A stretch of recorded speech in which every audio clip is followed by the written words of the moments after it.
Assalamualaikum warahmatullahi wabarakatuh. Kami dari kelompok 10 ingin mempresentasikan hasil wawancara dan observasi terhadap anak yang mengalami Down syndrome di Panti Asuhan Bina Remaja Donoharjo.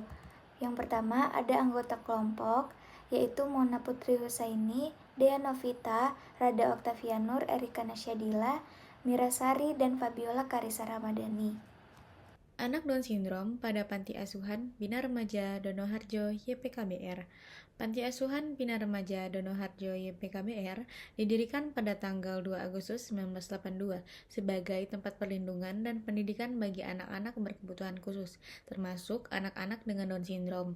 Fokus pengamatan adalah subjek Y, yaitu seorang anak dengan Down Syndrome berusia 18 tahun.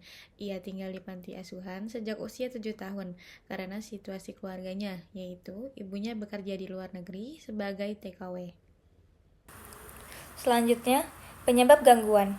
Down syndrome disebabkan oleh faktor genetik kromosom ekstra dan dapat diperburuk oleh kurangnya stimulasi atau perhatian di rumah. Contohnya, subjek Y mengalami keterlambatan perkembangan karena minim perhatian selama kecil akibat situasi keluarga. Kriteria gangguan. Sesuai DSM-5, karakteristik Down syndrome meliputi defisit fungsi intelektual, berbicara lambat, berpikir abstrak, dan fungsi adaptif, membutuhkan bimbingan dalam aktivitas sehari-hari. Karakteristik anak dengan Down syndrome. Fisik, subjeknya memiliki wajah khas seperti anak Down syndrome pada umumnya, postur tubuh dan leher yang lebih pendek. Kesulitan berbahasa dan komunikasi.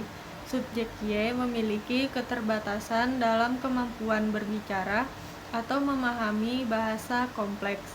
Intelektual, subjek Y memiliki keterlambatan perkembangan kognitif yang tidak sesuai dengan anak seusianya.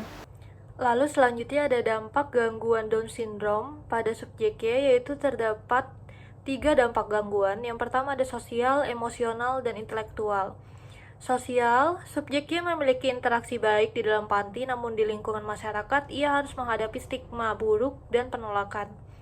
Dan pada emosional, subjek Y kesulitan mengekspresikan emosi mereka sehingga sering tampak pasif. Dan pada intelektual, subjek Y memiliki kesulitan dalam memahami pelajaran akademis seperti berhitung, membaca, dan sebagainya. Namun subjek Y lebih tertarik pada aktivitas fisik dan keterampilan praktis seperti kerajinan tangan, menyusun mainan, membuat replika barongan dari papan catur, dan sarung. Baik, bagian intervensi. Nah, intervensi yang kita bahas di sini bertujuan untuk meningkatkan kemampuan anak-anak dalam menjalani aktivitas sehari-hari seperti belajar, bermain, dan berinteraksi dengan lingkungan mereka. Nah, fokus utama dari intervensi ini adalah menciptakan lingkungan yang penuh kasih dan konsisten yang memungkinkan anak untuk menghadapi potensi mereka secara optimal.